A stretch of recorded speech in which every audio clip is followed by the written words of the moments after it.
I would say the same thing about friends. You know what I mean? There are some conversations that are hard, and you can have a reflection point, an epiphany, where it's like, yeah, that conversation was brutal, but I stand by having it because the alternative is to try to tiptoe around it and not be there, dodge a hard conversation, and then your friendship may never recover from that.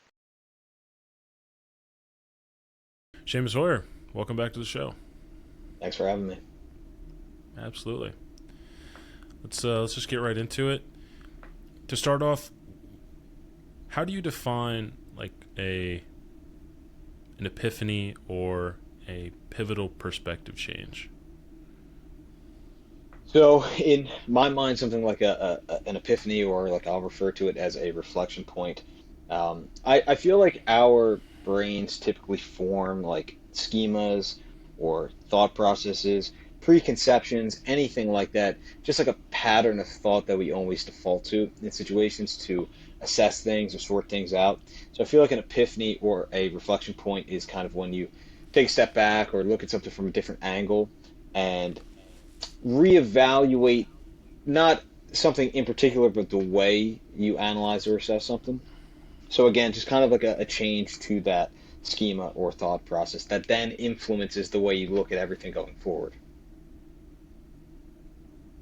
Do you typically think of those things in a positive light or in a taking the perspective of second guessing yourself or something like that? That's interesting. I would almost always say that they're positive. I mean, it's definitely important and positive to challenge, like, again, preconceptions, pre-existing notions, challenge the way you think and understand things. But that's a good point. I definitely think there's situations, myself in particular, where you grapple and go back and forth with conflicting ideas or maybe contradict a realization that you came to before.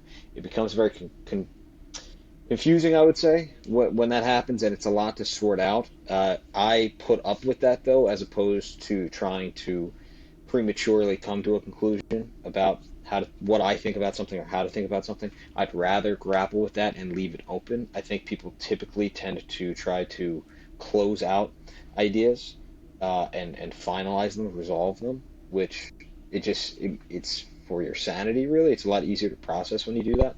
But I think that I personally prefer to leave a little bit of doubt in those instances.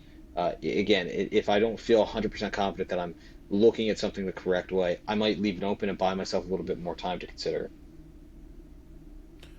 Yeah, I would say I mostly agree with that. Like,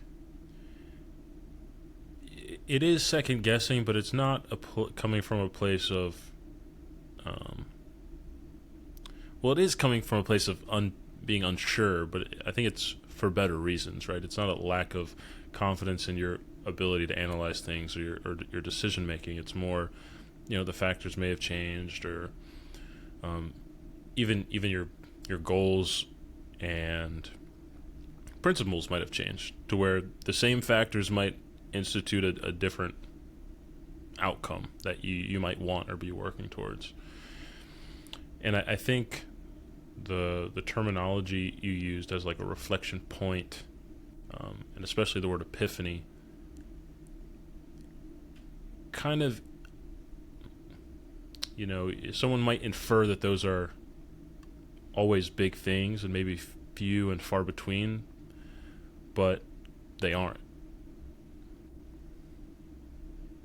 Yeah, and just so we're talking like very ambiguously right now, but for an example, I would say one epiphany that I've had, maybe more so in recent years, really since joining the workforce, especially from a full-time perspective, would be um, that just again from a work ethic standpoint, and obviously we talked almost exclusively about career paths and stuff like that the last time I was on, but since joining the workforce, an epiphany that I would say that I've had is that it's not really about how much you work from an hours standpoint, but it's about the quality of work. So again, it's not an hours or a volume thing. It's a productivity is what dictates value and therefore compensation.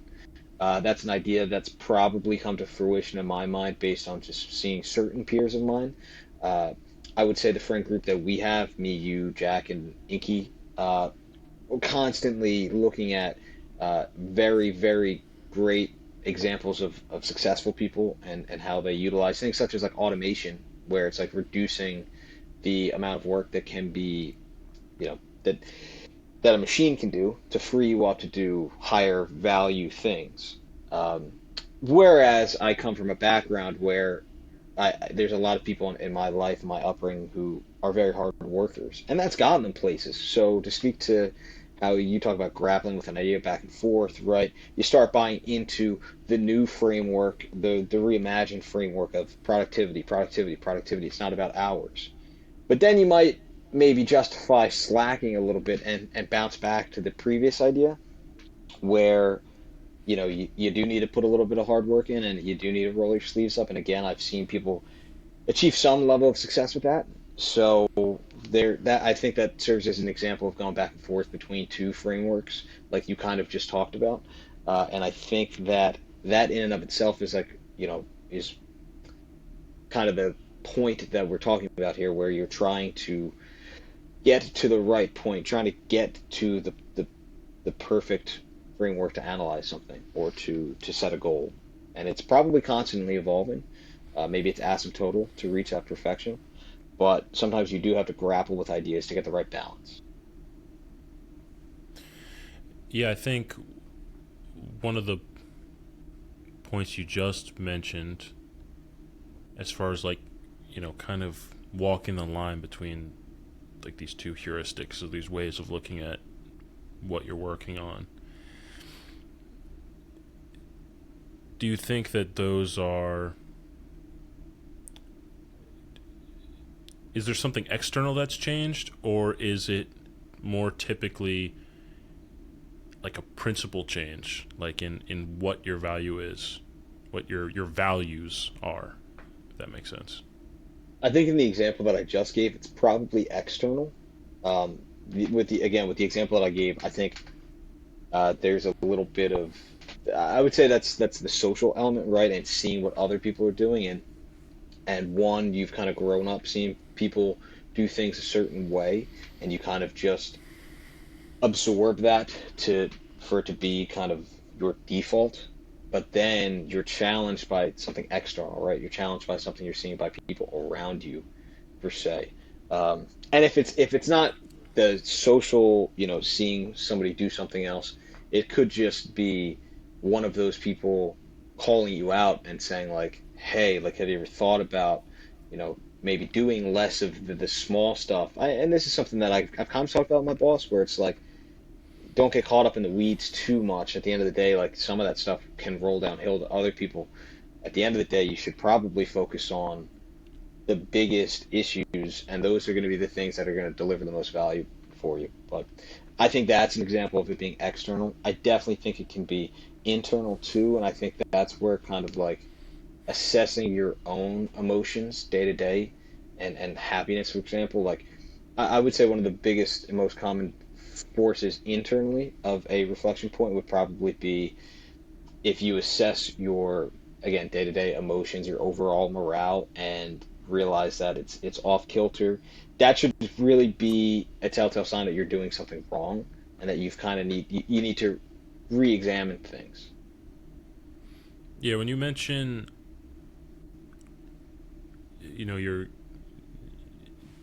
kind of the conversation, I guess you mentioned between you and your boss, or maybe just using it as an example, the difference between, focusing on the bigger picture versus maybe going a little um, overly detailed in the nuances of whatever you're working on, at least in some perspective.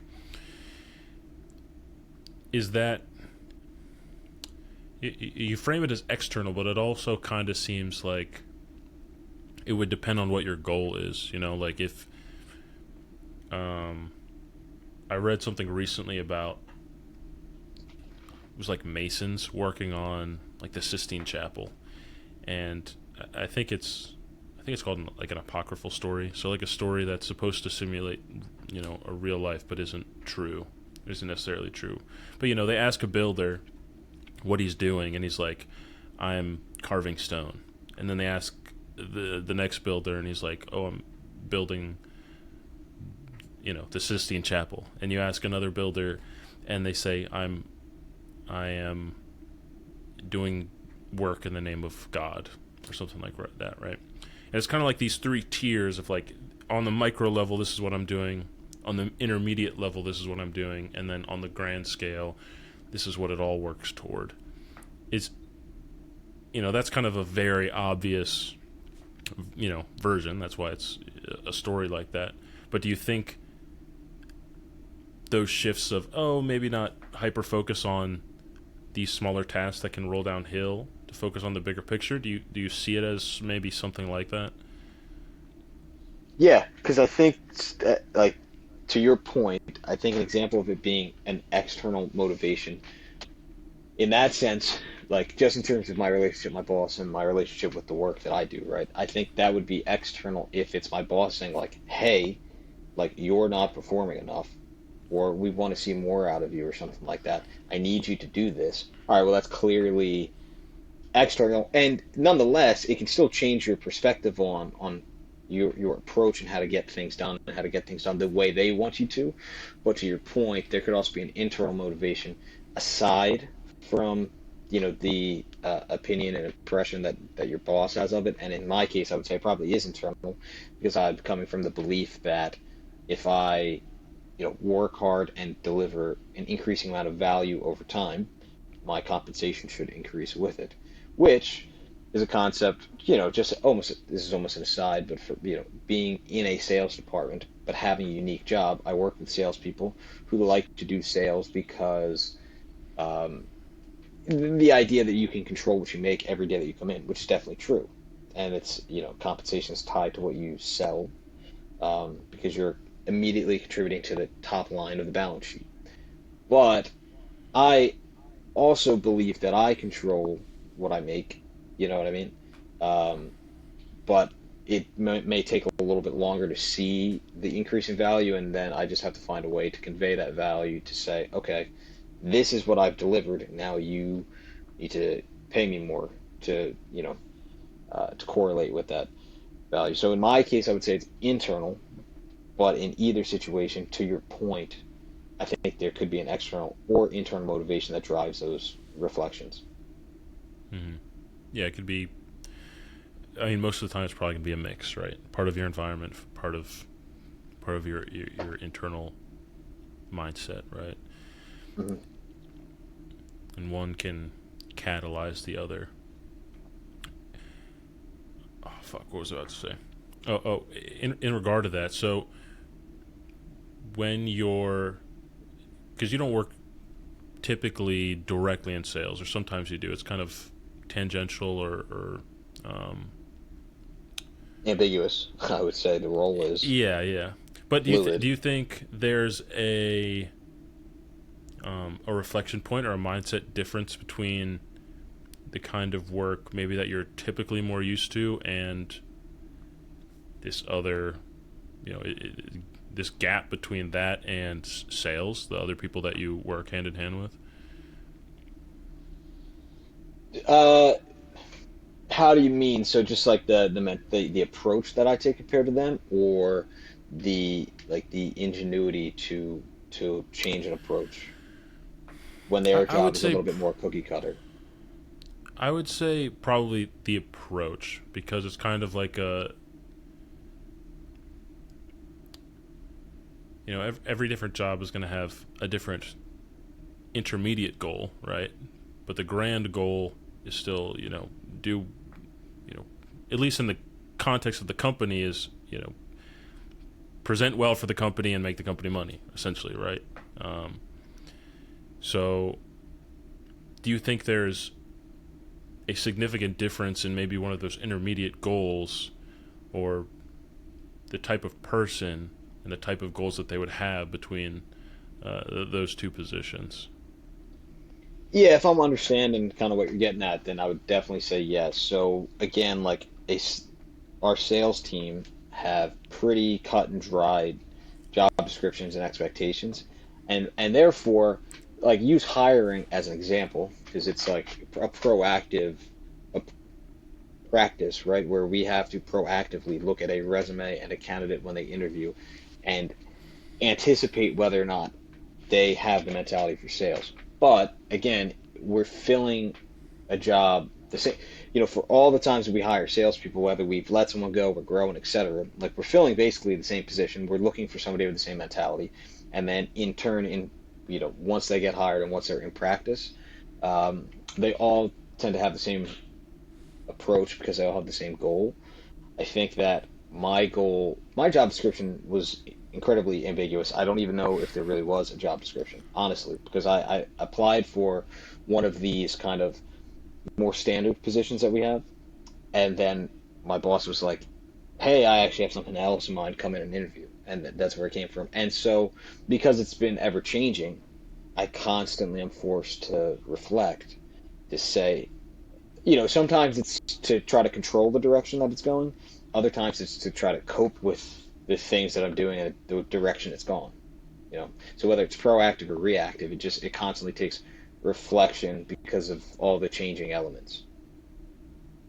Do you think that it's proactive or reactive more, one over the other? It's a good question. Um, Honestly, probably I'm tempted to say reactive because it's very easy to go with the status quo, and you know your job. It's a lot easier if it's consistent instead of every day coming in and trying to reinvent the wheel.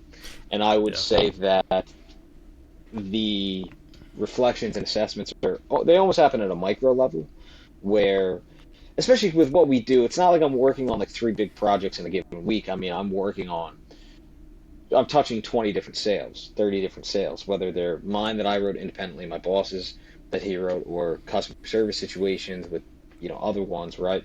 Or I'm doing something outside of sales. So there's uh, so many different things that I have a hand in that I would definitely say that it happens at a micro level, and each thing just kind of pushes me a little bit this way, a little bit this way, and then you end up in a place where you've got to reflect and be like, oh, how did I get over here? I got to get back on track to what I want to Hmm. do with this job, or hey, I'm doing something that I really can't stand right now. This has gotten a little out of hand. I gotta bring it back in, and that kind of happened recently.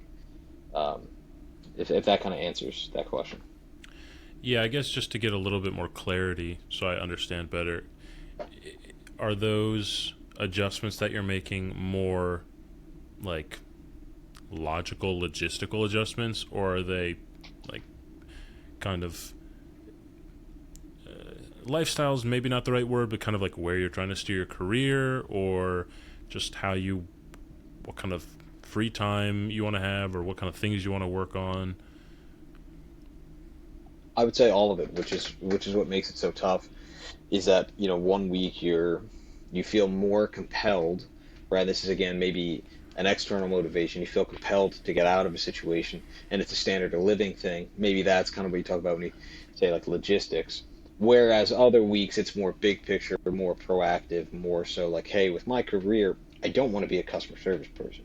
It's not that that phone call I just had was terrible. Like a lot of times I can come in and just speak to people like human beings instead of put on a very corporate voice, and just that human instinct really helps. So it's not like it's always terrible work in customer service, but it's like, hey, I don't really want to be a career customer service person. I want to do more sales or more marketing. And so, you know, in that situation, I would say it's definitely more big picture career based. Okay, yeah, I mean that paints a better picture for me, and I think I'm probably the same way. Although I think there's a lot less day to day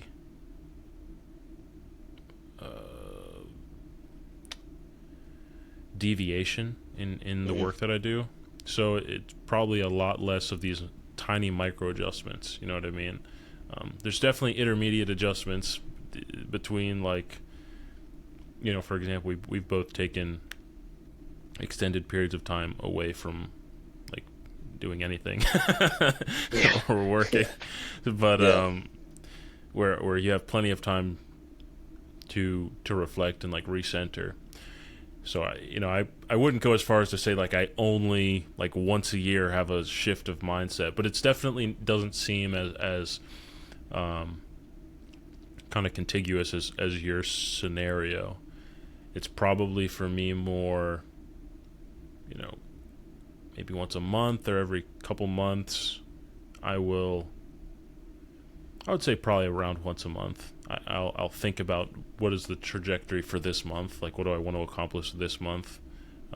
Sometimes that'll be pushed out if I have a longer term goal that will take a couple months. And in general, I imagine both of us probably have some kind of plan that extends a year or beyond. But I would say, for the most part, those reflection points happen probably on a more intermediate level, at least in comparison to what you were describing originally. Yeah, and again, I mean, I think that it's almost like a level of maintenance just with how much stuff is going on. Like, I mean, work truly, it's such a unique position, and there's a lot of days. It's a lot different now, but especially in the first year, there were so many days where I walked in and just didn't really know what to expect, especially because I was more involved with coordinating events and stuff like that. So, um, but yeah, I think what you talked about too, right? Like a gap in between jobs per se that gives you so much more free time. Like I'm working now more so like 38 to 40 hours, which is like what normal people do. But for so long, I was kind of stuck between like 42 and 47 every week. Um, and my point is again, so you remove that and you just have an abundance of free time. Um, and in those situations, I would say there were probably larger, less frequent epiphanies because you've got the free time to do whatever you want to do, and that's where you can really explore, you know, oh, hey, like, wait a sec, like, I really, really enjoy doing this. Is there a way that I can make a career out of this? You know what I mean? I would say that that's like a pretty abrupt epiphany, a good example of one, anyways, where it's like, my example would probably be I started the soccer team that's basically a club now because we have multiple teams and it's a very big operation at this point. I started that shortly after I left Robertson's. So like, at first it starts by just like how do I make the soccer team happen? Like getting people accounting for the expenses, equipment like jerseys and stuff like that. But then you go through to the second season, which at the beginning of that I think I was still unemployed. Shortly after that I started, but at the beginning of that, now you're thinking like, I really enjoy this. Like I don't have a job right now, but I'm still putting forth a ton of creative energy, a lot of work ethic. I take this very seriously, almost like a job. So then it opens that epiphany where it's like, hey, I've been unemployed for so long. Is there a possibility, is there a route where I can turn this into a career where I'm involved in soccer, whether it be coaching, some kind of management, social media, whatever. You know what I mean? But I think that would be a better example. More free time leads itself to, and less external influences definitely led itself to a bigger epiphany then. Do you have a like? Is it a conscious effort to like set aside time? Because it sounds to me, and this is probably my experience too, is at least the work things that have to do with day to day changes are probably more passive and reactive. Um, but I'm curious if like the thing you're talking about, as far as running the soccer club, or even trajectory for your career outside of soccer or managing stuff, are those points or decision points like consciously, I'm going to sit down and think about this weekend or for the next couple weekends, or is it just kind of like come to you when you're doing it and enjoying it? I would say that it's not premeditated. I wouldn't say that I'm the type of person that like literally sets aside something in a calendar to say like this is my focus time, so to speak. It's kind of like an office buzzword. But I think it definitely happens more so. I think in the moment. you get these kind of maybe like emotional, maybe logical kind of light bulbs that go off. For me personally, I'm the type of person that needs time to kind of unwind and process thoughts. It's just not, I mean, it just kind of comes up when it can. Usually at the end of the day, like I try to set myself up so that everything happens from the morning to the middle of the day, and I get as large of a block of free time at the end of the day as possible. And it's usually somewhere in there where if it's been a, especially if it's been a very strenuous week, very like a lot of things going on, a lot of time outside the house, stuff like that. If I get a, a good moment of free time on a Thursday, Friday, Saturday, Sunday night, you know what I mean? Um, that can and I especially the strenuous weeks are the ones that really burn you out a little bit, and sometimes it does suffice for a night to just kind of chill for a little bit, and I end up just decompressing for a long time and thinking through a lot of the things that have popped up in a week. Do you take notes? Every once in a while, I do. I have my little remarkable notepad Cool. that I use mostly as a to-do list for work. My boss gave it to me because he didn't use it anymore. It's a pretty expensive thing to just give away to somebody. I've looked them up before. It's awesome.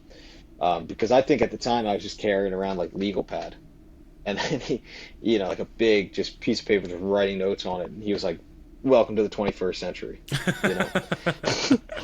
and and it's been awesome because I use it for work. I use it for soccer team again, mostly just like keeping track of who's in for a game for a given week, so keep track of numbers and start jotting down a lineup.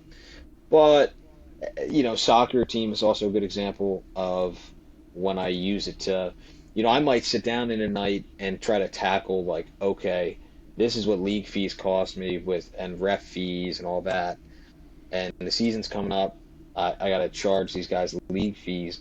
You basically like I every captain deals with this. I think in our league, you've got to come up with a number that makes sense. You know what I mean? A lot of captains end up losing money because you try not to scalp people, but then dudes end up, you know, not paying you, and all it take, again. So you try not to scalp them. You don't set that aggressive of a number, and then one or two guys default on payments, and now you're down 150 or something like that. So that is something where I have to take a lot of variables into account to begin with, and sometimes it's moments like those where I might just take an aside, start a new note page, and just say, okay, like this is going to be a really high number. I gotta find a way to bring this down.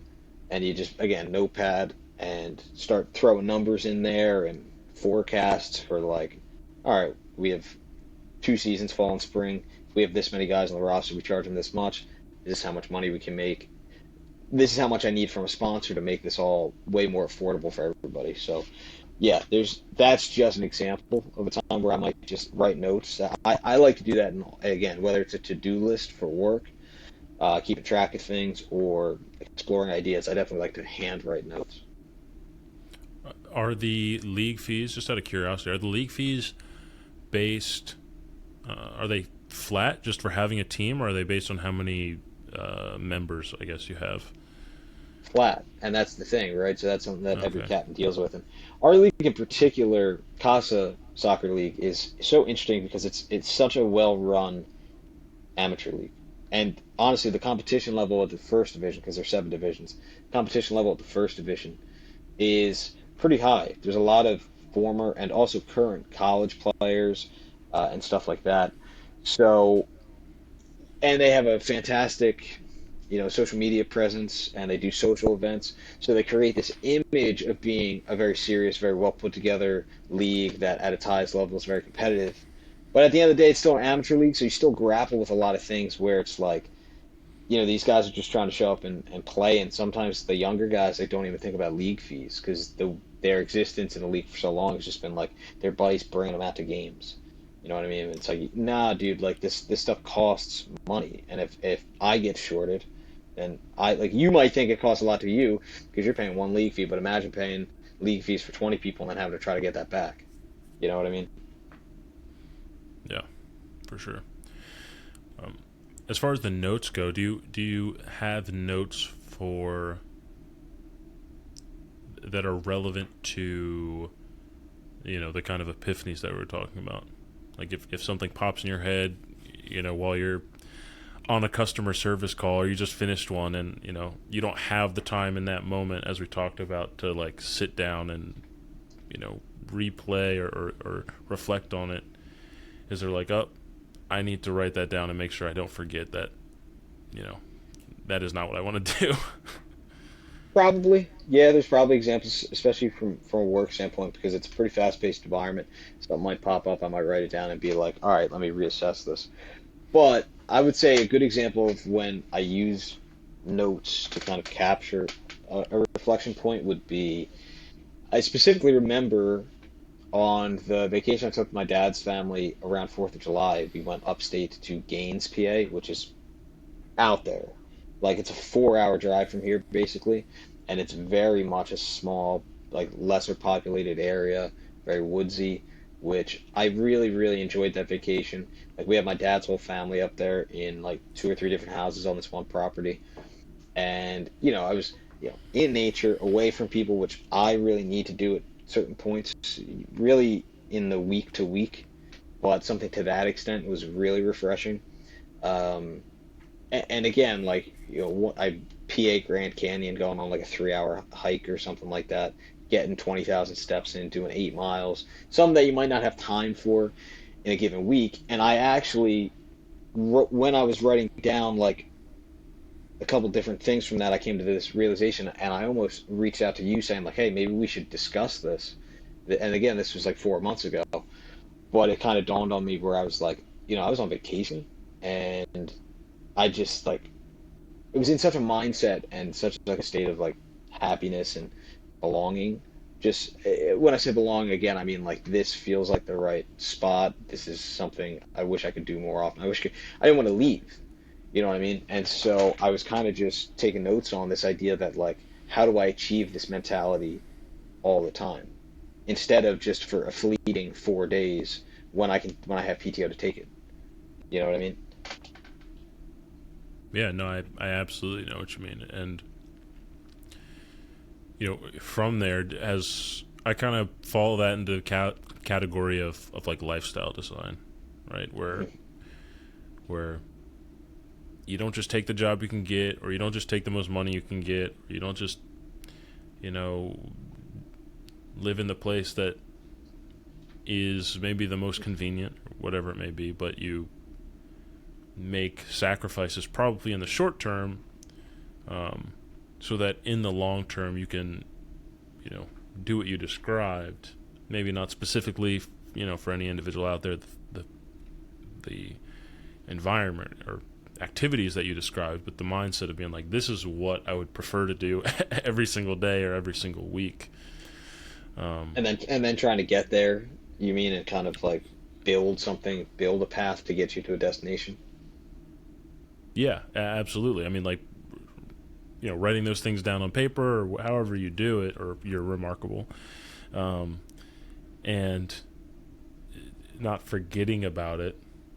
That's something that's been a part of my perspective on life for a long time, is lifestyle design. Essentially, just how can I get to the life I want to get to in the most, I wouldn't say direct, because obviously, you could probably just move out into the woods, right? Yeah, yeah. For your example, but you might not make the kind of money that in the long term is going to be suitable. You won't necessarily have the friends or family or support circle that you want to have out there, but in the long term, curate that shift in a way that is sustainable.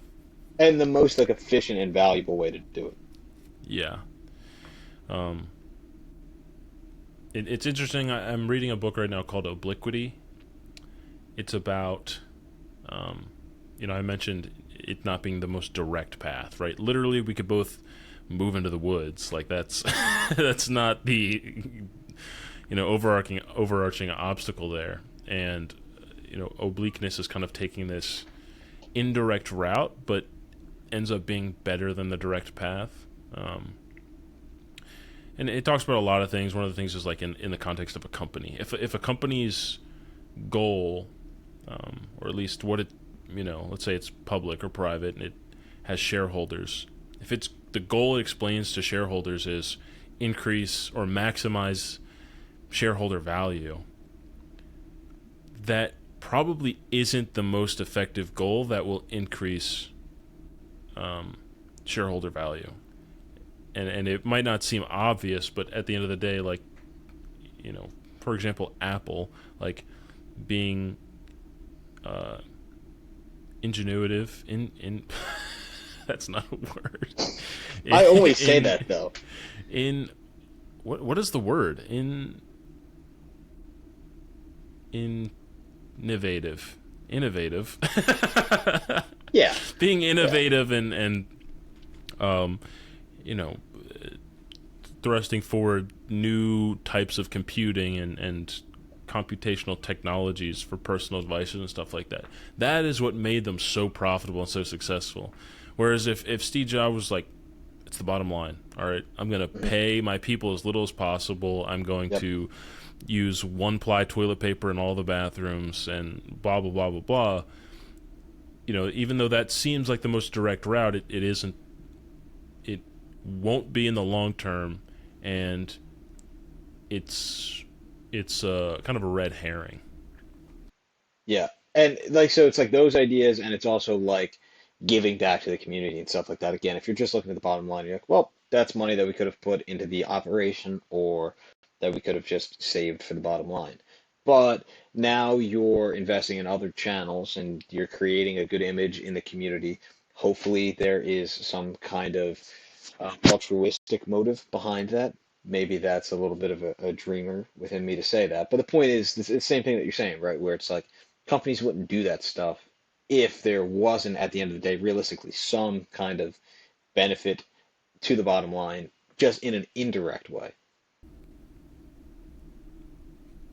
Yeah, to kind of pivot a little bit to something you tangentially touched on there, the altruism or the ethics or the morality part of stuff. How often do you think those things come up in your, um, I guess, we could talk about it just in the context of reflection points or epiphanies, but in other circumstances, when going about like the kind of work that you do, that you want to do in the future, and even as far as like lifestyle design. You mean, so how much do I, so obviously we've talked a lot about the professional side of things, but how much do I emphasize like emotion or just the belongingness and the people around me, stuff like that, morality, like how much do I contemplate that stuff?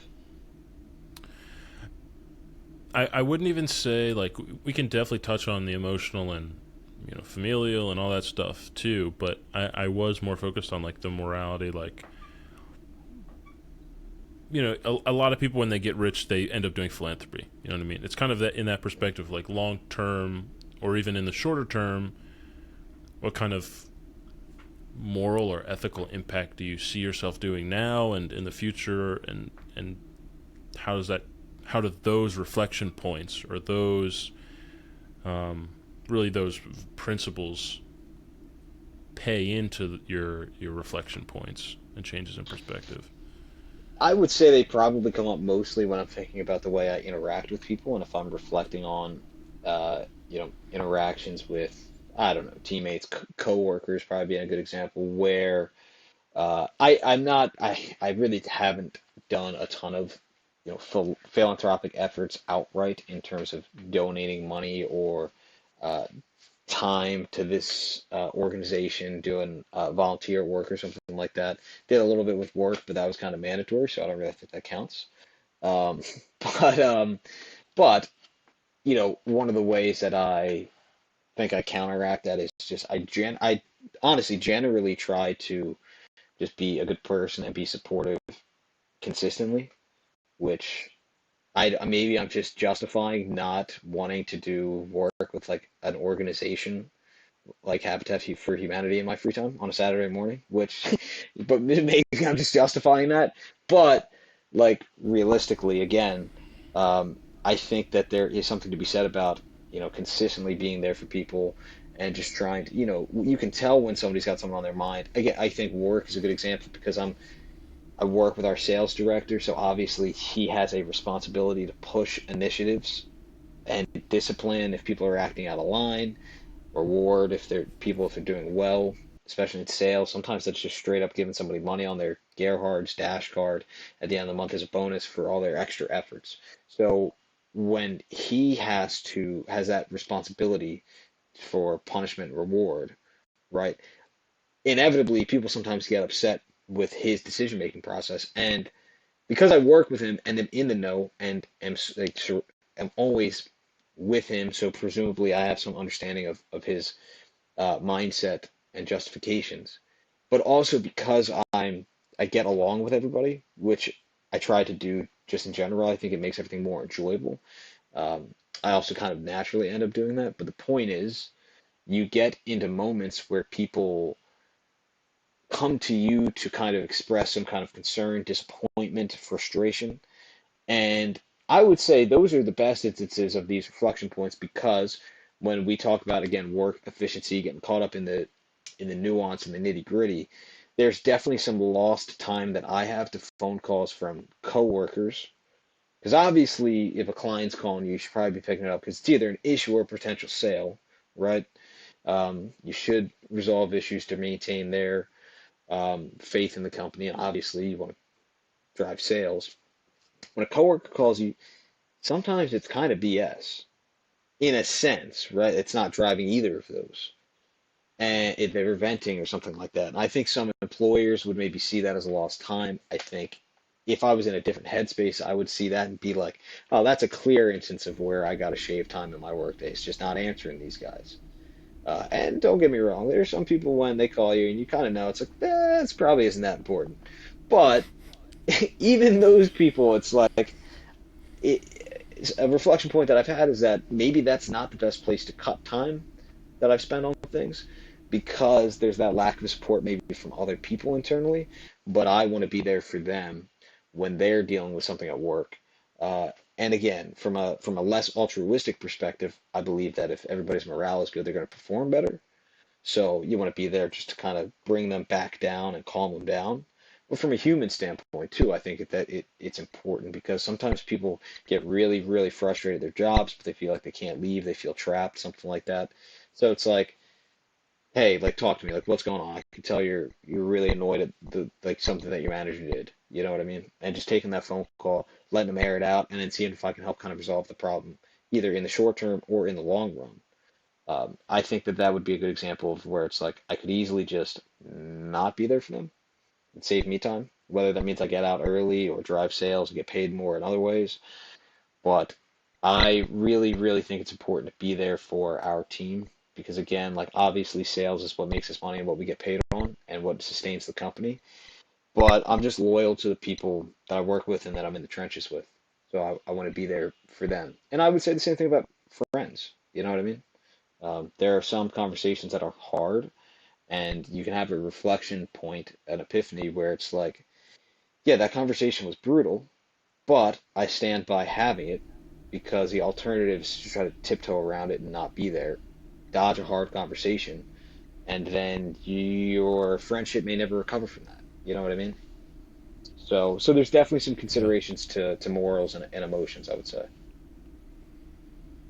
Would you say that those conversations just are more from a do you think that you're receiving them more in the context of a peer or like a leader mentor type scenario? Probably both, and there's definitely been an increased amount of the leadership mentality. I should say role. Only because, again, right, like being with our sales director, people assume that whatever kind of new initiatives we have, or if there's information about a sale that we're running with a specific product, like, hey, does this qualify, does this not?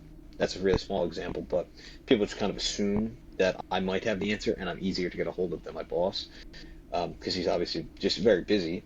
Um, so that, and then also just for guidance, I think the customer service side of things is big, and we actually kind of had a the customer service is a good example of something that I was getting too involved in, and my boss and our customer service manager, they were like, well, the solution is you just involve yourself less. We'll make sure that people direct things less to you. That's definitely part of the problem. But you can also dive into them less. So one of the things I do differently now is instead of saying, yeah, I'll call this guy, I'll still pick up the phone for my associate and try to walk them through a solution. But I really, really try to keep it as like a when you call the client back, not like, yeah, I'll talk to him and this is what I'm going to do. But even that, I think, is still a ton of meaningful support for them because otherwise, if their store manager's out or inaccessible for whatever reason, not helping them with the problem, then they're looking for a solution. And they could maybe come up with something, but they feel a lot more confident if they could go to somebody who can direct them and Hmm. give them a proper solution. And so, in those situations, yeah, I think those phone calls are for like mentorship almost. Yeah, I think based on the last time that we spoke, it sounds like they're or well, the last time we spoke on the podcast, not the last time we spoke Yeah, at all. yeah. um, there. I think there's probably been a shift in that because I remember talking somewhat about leadership last time and it not being quite a significant part of what you maybe take on a daily basis. I mean, I think it's interesting because a lot of the time, at least in my experience, ethics and morality is the bigger word in the sense of like the grander scheme of things. Maybe it fits a little bit less in the context of just doing your job, but I feel like those kind of situations and those questions that you ask yourself come up more when you're obviously when you're dealing with other people, especially if they're coming to you for some kind of help or guidance, as you mentioned, because at that point it's like if you mess up, then it affects them more, but also there's the balancing of what you owe them versus what you owe yourself versus what you owe your normal responsibilities that are maybe not in your case on your contract because it seems kind of ambiguous, but what's generally expected of you. Um, Yeah, and it's like, would I do that in this situation, or did I just make it sound easier than it is? Just concepts like that too, I think, arise. And I would say too that the reason why situations of like mentorship may provoke later reflections is because a lot of times you're faced, especially like where we are in our careers and our age and everything when you talk about leadership, like there's a lot of new concepts to it, and people are when people are bringing things to you. Now you've got 40 salespeople who are asking you questions instead of just you facing things that are new in your day to day. Now other people are bringing things into you that may be new to you as well. And I think a lot of these, I think the unknown is a huge driver for reflection, right? Because you deal with something, and a lot of times you might have to deal with something in the moment, and then afterwards you kind of go like, yeah, wow, I was completely unprepared for that. Like I have to figure this out because I had no schema, I had no pre-existing idea of what to do in that scenario. That was completely new. I acted. Now I got to kind of figure out like, did I do the right thing? Did I do the thing that makes the most sense, or did I just completely botch that? do you like those scenarios? Eh. Uh, no, I no, I do. I think that I mean I think they're huge for Very growth. convincing. Yeah, yeah.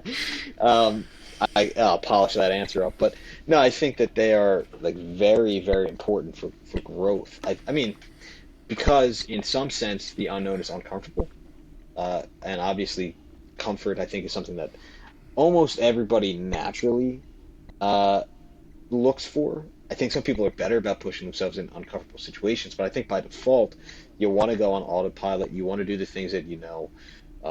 So the unknown is definitely challenging because instead of relying on pre-existing schemas and having a blueprint that you can reference, you've got to kind of create the blueprint. And a comparison would be like going into work and being shown how to do something versus being, maybe in a C-suite and having to kind of like drive an idea and bring an idea to life, and you have to figure out what that looks like. You know what I mean? You can see the differences and complications between those two levels because one is known and the other is unknown. Yeah, yeah. I I think that absolutely everyone is driven towards comfort. That's I think that's just our biology, or evolution taught us to survive, not to throw ourselves into you know adverse or super risky situations. At least under low threat scenarios. Hmm. Um, I would say for myself, I do really like them because it's kind of obviously it depends on how you react in the moment. If you really fuck it up, then you might, I might look back and be like, well, that could have been a lot better. But in general, like you mentioned, it's a huge growing opportunity, and as much as you can enjoy your job on a daily basis, and I genuinely, generally enjoy my job. Um, it's kind of exciting and enjoyable just to have something new, even if it does make you uncomfortable and isn't within the general confines of what's normal or what I'm prepared or what I think I'm prepared to do. It's always more satisfying on the tail end of it when you've reined it in, whatever the scenario is, whatever the situation and problem that has presented itself has become. When you are able to find that solution and look back on, maybe I didn't say the right thing at the right time, or maybe I, just got it all wrong. Being able to see that development in yourself can be really satisfying in and of itself without having to, as we talked about before, have any kind of external like reflection point. It's just like, wow, there's this thing I need to change, and then when you do it, it's worth something. It has some intrinsic value. Yeah, and I think that like these concepts of self-reflection and self-analysis kind of go hand in hand with like I guess therapy, so to speak, or psychiatry maybe is a better term. Um, but just the point is like when you are reflecting on things that you've done, maybe circumstances where you're not sure you did the right thing, or you're trying to really get down to the heart of the issue, get to the core of yourself, and reflect the way you do things. You kind of have to be vulnerable, and that can be a little daunting, right? Because like you give yourself the time to look at something that you do or the way you acted in something, and if you really truly let yourself become vulnerable, like you may in a therapy session or something like that, but in what we're talking about, you can do it by yourself as well, just with self-reflection. If you make yourself vulnerable, you may look at something and really, really analyze it in a way that you never did because you thought it was normal behavior, and go, oh man, wow, like as I look at that behavior that I do, and whatever example you can think of, it's just like, yeah, I really hate that I am that way in that situation. And it's once you become vulnerable like that that you can go, all right, I don't like that, and I think it's only subconsciously caused me angst. Now I'm consciously thinking about it and definitely don't like it. So that's going to spur change. So Yeah, I don't actually completely disagree. I'm a man of steel. I'm completely invulnerable, and never done anything wrong. I Yeah. have I have uh, I have no soft spots, and I don't really think about what I could have done right. I think about what other Yeah. people could have done right. To change gears a little bit, um, to something we did mention earlier, but I'm curious on your perspective regarding um, ethics and money. Because before you mentioned like, oh, maybe sometimes when I, um, take these extra calls from a client, or probably more often or more relevant, a coworker An or something like associate. that. Yeah. Yeah, it might cost you some time, which abstracted out is going to be worth some money, right? Mm. Um, so I'm curious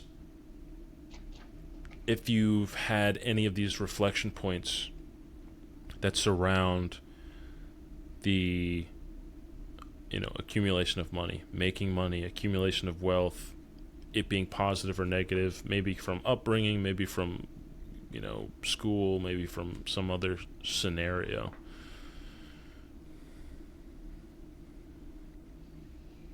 Yeah. So definitely, right? And I would say that um, one reflection, for example, would be that you should probably allow yourself time that isn't. It's kind of the concept we talked about with philanthropy and direct paths versus indirect paths, right? Because it's, again, I think you and I are both people who are definitely considering how much we make, um, you know, in a year or what have you, and obviously wanting to some extent, we both, wrestle with the idea of financial independence. But I think it would drive you insane to think that every task that you perform has to improve your own bottom line, has to improve your own shareholder value. Like, and again, same train of thought with the company, right? To think that every decision has to be, purely bottom line driven. So you talk about morale within a company, right? Where it's like yeah, we don't really do company outings because those cost a lot of money. It's like, well, I know you can't quantify employee morale sometimes, um, although you indirectly can if it leads to a higher retention rate, right? So, that's an example of how employee morale can improve a company's performance in a couple different ways, output or retention, something like that. I think that applies to an individual's life as well, where, maybe I do settle for slightly less money in a given situation, but it grants me a higher standard of living. I definitely have a pretty high exception for that, for, foregoing some amount of compensation or money for standard of living, right? And I think For that just comes soccer. down to the yeah, yeah. And I think that just comes down to the idea that it's like, hey, although we believe in these concepts of financial independence, financial freedom, and wanting to have nice things, um, some of the nicest things aren't bought. Not to sound cliche, you know what I mean? But it's like, it's really important to, like, I believe that you should enjoy as much of this life as possible. And I truly mean, like, if you can find a way to enjoy every minute of it, um, I think that's my outlook, is to try to enjoy down to every minute. And obviously, there's going to be some unpleasant moments, right? And they usually just come with your job or something like that. But the point is, like, I've never really believed in living a lifestyle in a whole. And this is my personal take. You can definitely argue with it, but I've never personally subscribed to the idea that, like, you should live a lifestyle in whole that leads you to be unhappy for a certain period of time for future gain. I think there's certainly a time where it's justified. I think education can prove as an example of that. I think what you're doing in the army can definitely prove as an example of Oh, that. And trust me. yeah, yeah, and and again, like, you also don't, like, you don't strike me as somebody who's, like, depressed, right? Yeah. But I do think that if at this point, I don't think that this is being lazy, and I think that in a lot of different ways I can be a very hard working and driven person in my life. So when I say this, like, I don't think it's coming from a place of laziness, but I think I would be completely miserable if I went to grad school right now. Even if it unlocked the door to something like physical therapy, which I think would be a fun profession, something I've considered. At this point, now that I've been in the full-time workforce compared to being in school from the age of 5 to the age of 22, like, this is so much better. even on its worst day. Like I still get to leave, forget about it, and then go do things. And I have money to go do those things because I'm making a living. And you know what? Somebody could argue with me and say like, well, if you did this in grad school, you'd go and make $1 million afterwards, which is an extreme example. And even in that example, I'd still say, yeah, but I was miserable for 4 years. I think some of that's influenced by like just concepts that like life's not really like reaching 80 years old is not really a given, right? I don't leave the house every morning thinking like I could die today, but like, but Yeah. like, but again, like nothing is guaranteed, nothing's given. So instead of mortgaging 4 years of my life for the next 40, even in an extreme scenario, on paper looks like it's a great return on investment. Although obviously you're paying student loans in most scenarios, right?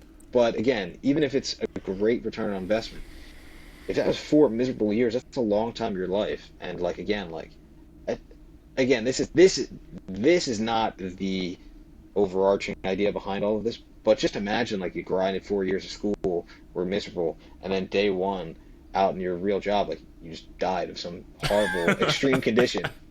Again, like this is not the one piece of This is how you logic should that live your life. No, live like that. super You could die at paranoid. any moment. Yeah, so I never leave the house. Um, Yep. but no, again, my point is just like there are certain bottom line sacrifices that I might make for standard of living. And that's something that I've done a ton of reflection over. But I just, at the end of the day, if I can balance being happy in most moments with also continually um, achieving more and more, making more and more as I have so far, I feel like that's a pretty good balance, right? And that's something that I've reflected on a lot. Are you familiar with the concept of agency? I am, but I'm just wondering if you are. No, I'm not. Well, So, not by that name, anyways. okay, so agency in the context of like how you live your life, um, it's kind of like enacting your will. If you have agency, you take a proactive approach in things. So, if you're presented with a problem, hearing no for an answer is not the end of that conversation. It's like, okay, well, if this singular route is not available, what are the other routes that I can get there? It's kind of really um, taking the idea of like freedom of choice, as far as you can. Like, oh, if I can't, um, what's the easiest example? A very simple example would be like if you don't get into the school you want to get into in college, right? Something a lot of people are at least somewhat familiar with. You can't get into school originally. Couldn't be me. Yeah. So a person without agency, might just go to a different school, and leave it at that. A person with agency might start volunteering at additional clubs, maybe go to a community college for a year and try to do all this extra stuff so that they can still get into that school. It's not being dissuaded by. I guess the By one easiest way to measure alternative it. not working. Yeah, I think that might be the easiest way to measure agency is like if you're dissuaded by the most minute of obstacles, then you don't have much agency. Okay. Um, so the reason I ask is I'm curious how big of a role do you think agency plays in your life? It's a good question. I don't know if I've ever thought about it, so I'm thinking out loud, but I would say that I would say in some situations there's probably been more of it than in others. It probably depends just on how much you really want something, I guess. Um, I feel like I feel like that's probably a common topic of conversation within sales, right? Because you could be trying to get this person who walks into the showroom to buy something, And from everything they tell you, you present a package, you think it's your best offer or something like an appliance package. You think it's your best offer, and the client's like, yeah, we're going to think about it. Or they're going to be like, yeah, I'm not really interested, but I'm going to go home and take a look, which is a huge red flag because a lot of times that means, like, usually if somebody's in the store with you, they're trying to purchase. They're trying to leave with something. You know what I mean? So if they're not, they're probably considering going somewhere else to see if they get a bit better deal or something like that.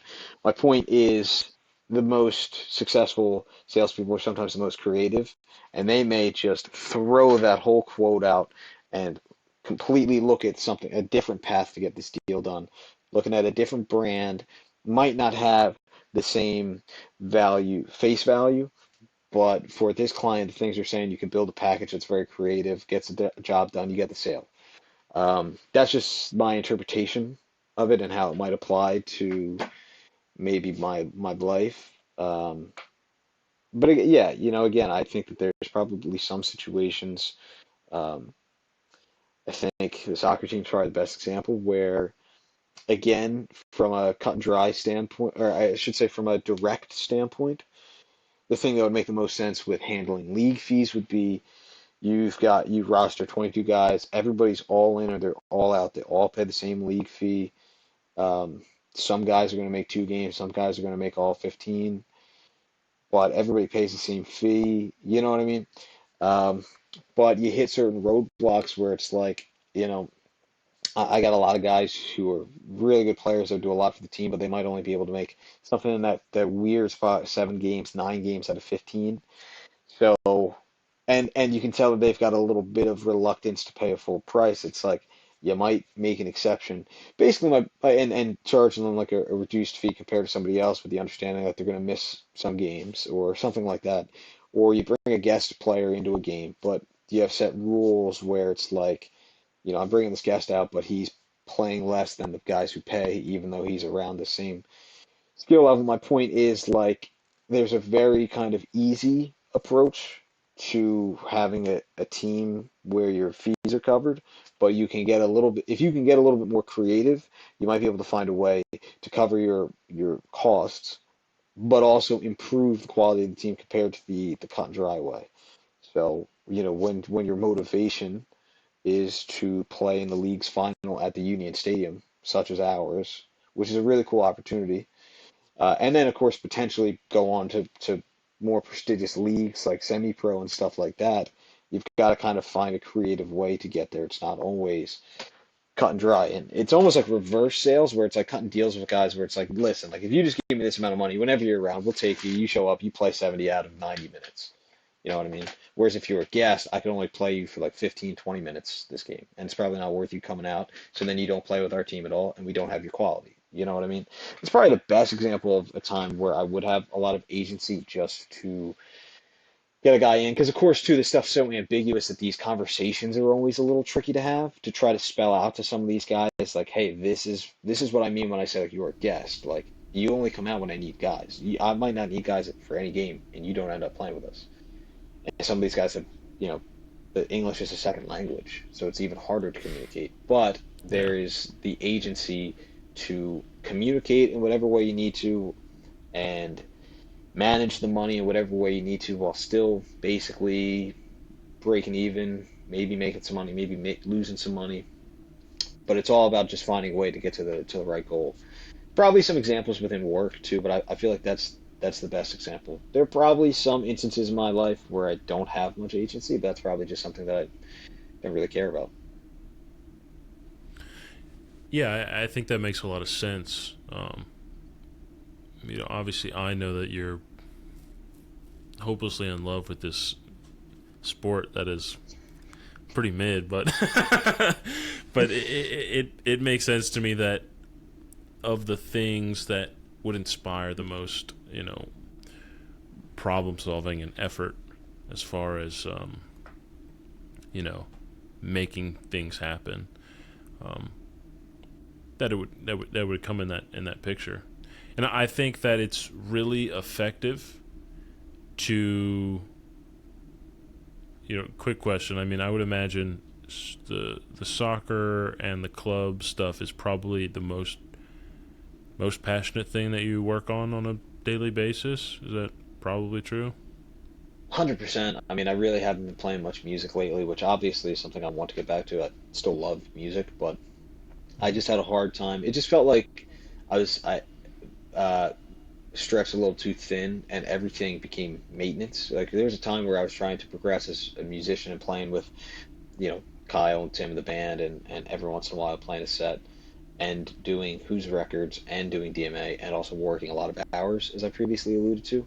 And it just felt like everything was maintenance. So at this point, this is a reflection point that I had, and probably something that exists in my notepad somewhere.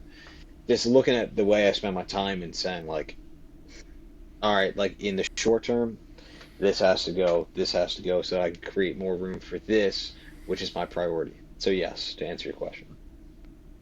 Yeah, and it makes sense to me because I mean I'm sure we've both heard this. Most people have heard the advice that work on things you care about, but it's so clear in my life, and I would imagine your life too, especially with the very explicit example you gave, that it is so much easier.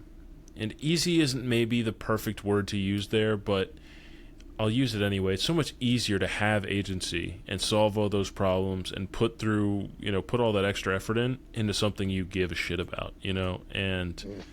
like if for example, um, you were getting paid to run the club like as a career, right? Mm. That's so much more perceivable. Like, oh, I could sink so many hours into this and be a millionaire. You know what I mean? Versus like, well, I could pour concrete, doing Yeah, watch yeah. paint dry or something like that.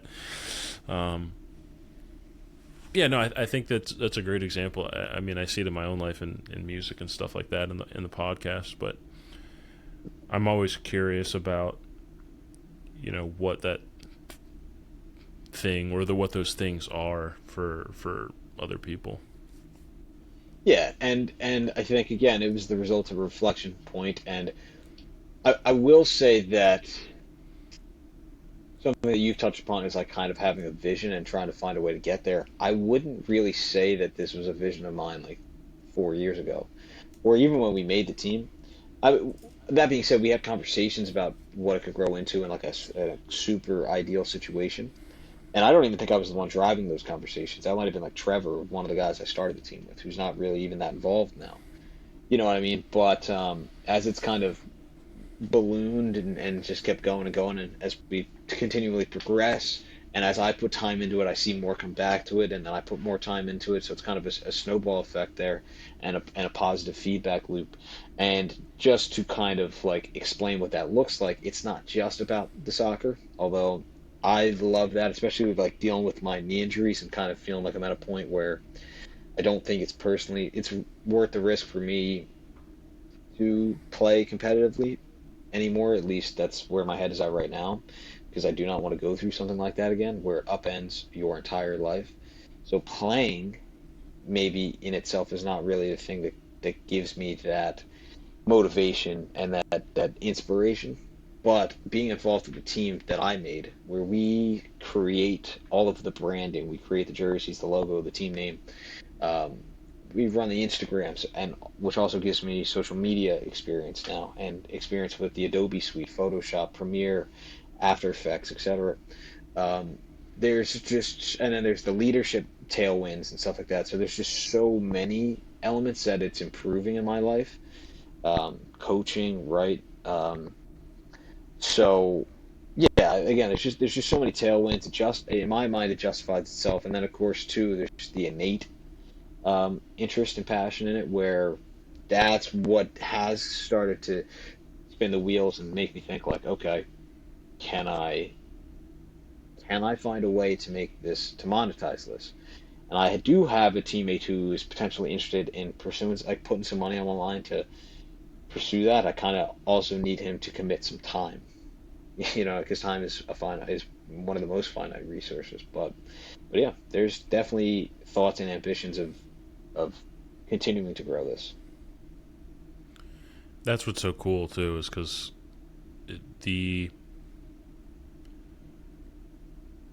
it's just a reiteration of what I said earlier. But realistically, even with your enjoyment of like marketing and probably some of the social media stuff, you probably would not be going to the lengths that you go to maintain and grow your club for probably just about anything else, right?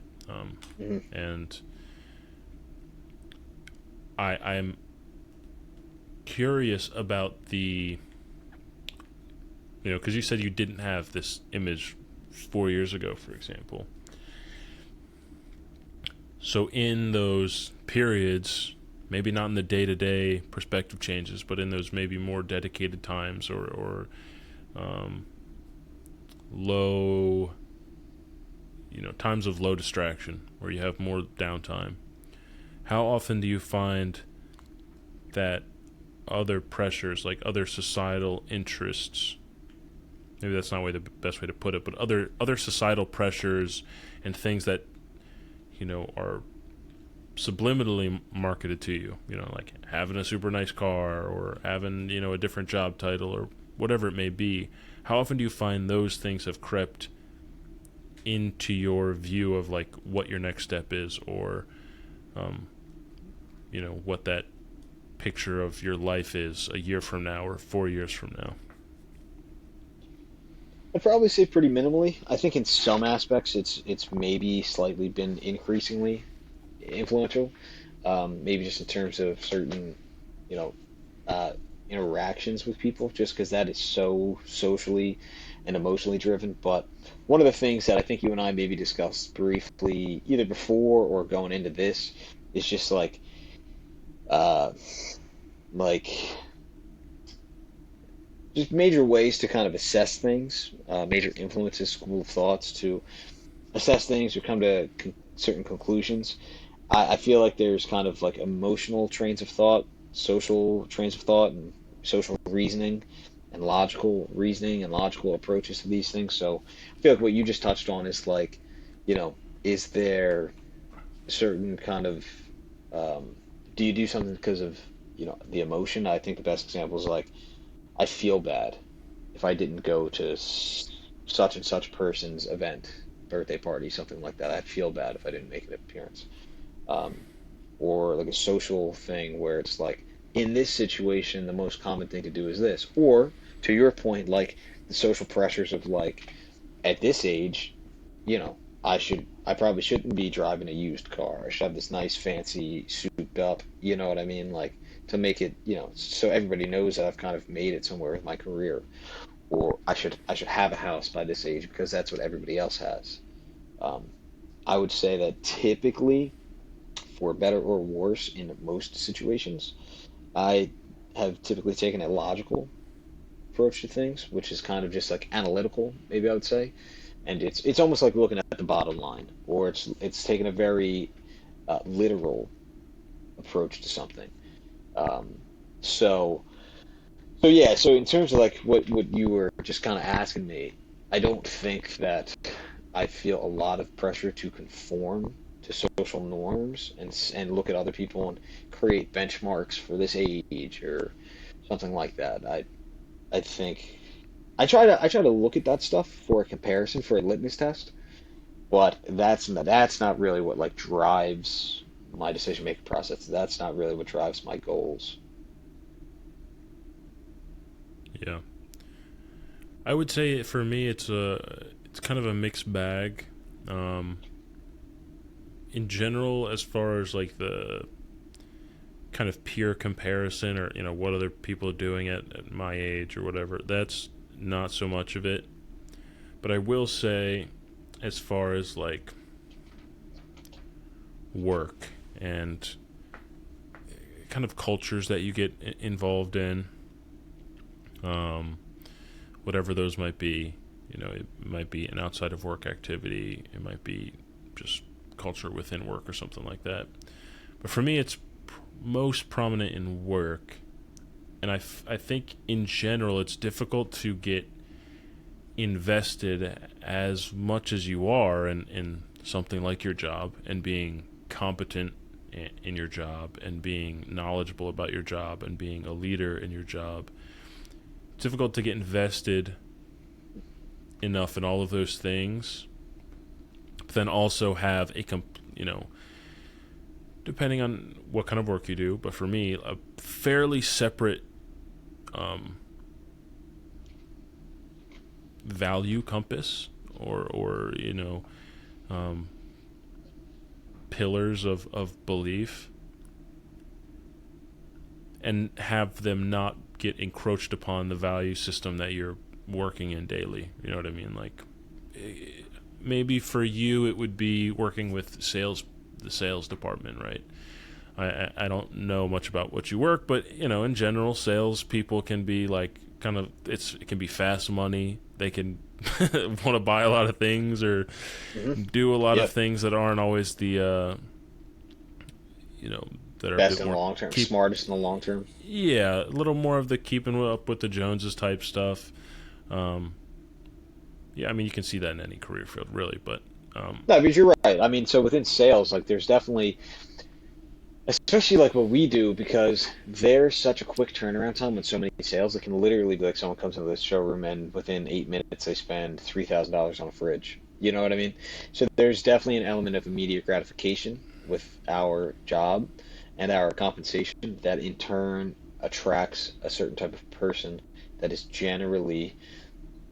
the generally addicted to immediate gratification, which honestly a lot of people in today's society are in some way. I think social media is typically spoken about as a source of immediate gratification. Post something and then you just see all the likes coming in, and it's just like approval, you know, um, or buying something is another good example, kind of like you alluded to, where I mean, me and my boss talk about it like so Gerhard's doesn't have a matching 401k, which is probably the biggest flaw because we have some other like we have a very competitive healthcare, dental, vision plan.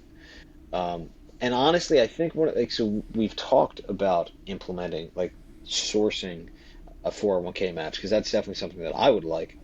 But I would assume the reason that we don't have one currently is because salespeople are the biggest percentage of our employee base, um, and we definitely seem to take care of them very well. And it's a tough job, and that's a big part of the reason why they also obviously drive sales and innately just drive growth in the company. But I think one of the reasons why we don't prioritize implementing a 401k match program is because some of the best salespeople, they really don't care at all about saving money for the future. Like that's a lot. It's yeah, scary. Like a lot of people, you were kind of alluding to this, I think. Like, and we are very similar to the car industry. And I think the best example of a salesperson is like a car salesman. Like that's just like the iconic, the typical, the prototypical kind of like maybe sleazy sales tactics and just getting the sale out the door. You know what I mean? But they're big ticket purchases, so there's a lot on the line every time you take an up. Um, so yeah, those those types of people have certain types of priorities, and they amongst the sales teams, especially the salespeople who are the best and the ones who are the most in that group, they do kind of have their own code of conduct, so to speak, and their own priorities. If you were getting to the idea of like how much do you see that and think that you have adopted that or feel the need to fit in, I don't. Uh, my boss makes fun of me for being frugal. Um, but and honestly too, like I definitely buy things and I enjoy buying things, but I definitely can resist that immediate gratification a lot better. for sure. I mean, I've I've been called not frugal. I've been called cheap by my coworkers before. Yeah, Well, at that's the end of the yeah, day, I mean, it's like you know, that's what I mean. Yeah, like being like uh thrifty, being cheap, being like just not spending a lot of money, just being like, nah, I don't if really only need they to knew how buy much that. I spent on music and podcasting equipment instead of absurdly expensive dinners with the team or something like that. But Yeah, or just going out to the casino and being like, yeah, haha, dude, I lost so much money this weekend. It's like, well, that was pretty stupid, dude. Like, I don't know why you're bragging about that. Yeah. Yeah, I mean, it is great that you don't feel that kind of pressure. I think that there's something to say about if the difference is so stark, um, so starkly different from what you're used to or what you cognitively know is stupid or doesn't align with your personal goals. I think it's a little more insidious when it's similar enough, you know what I mean, or comfortable, you know what I mean, like, in my sense, like, I could stay at this job, in the military you can retire after 20 years. So technically I could retire at 40 if I stayed another 13 years, right? And there's this comfortability that goes into it, and it's the same with, any job that you get used to, where the aspects and the social pressures align with the comfortable nature of, oh, I'll have a steady job for X amount of years. It'll be easy. I won't have to do too much work. But then, it doesn't fully align with what you really want to do. It's kind of a local maximum instead of your actual maximum. Like, yeah, you could do all right here. You could be comfortable here for X number of years, but it's not starting your own business. It's not, reaching the pinnacle with the soccer club. It's not taking your music to the next level or your podcast or, traveling the world. But it's comfortable enough, and it's, it has that, as I mentioned, like that insidious, almost good enough or close enough. Hmm. You're settling, basically. Yeah, it's the threat of settling. Yeah, yeah, Yeah, yeah. And I think that that's why it's important to stay focused and have that drive. And I think that's why reflection points are so important because, again, kind of like I alluded to, you can get caught in the day to day. And even if you're like me and you have these different influences that are kind of knocking you around and putting you maybe in different headspaces here and there, you can get caught up in the weeds of that too, just trying to stay afloat. And in either situation, in the day to day, you're getting knocked around, or you might be where you think you want to be, but it's important to take that time to kind of reflect and say, hey, am I still on path? Or more importantly, like, has have my goals changed? But either way, if you're not kind of actively taking the time to do that and assess yourself, you might just get stuck settling, or you might end up somewhere where you didn't really anticipate being and not be happy with it. absolutely. Let's bring this one home, Seamus. I really appreciate you coming on. It's been a great conversation. Gotten a lot out of it. Any closing comments? No, no, I would just say that third time's the charm. So it's all upward and onward Yeah, from here. I'll be back on at some absolutely. point. For sure. Appreciate you coming on. Yeah, thanks for having me, man. Thank you so much for watching and listening today. Remember to like, subscribe, and follow to keep up to date with new content as it comes out. I appreciate your support and encourage you to exchange your thoughts in the comments below.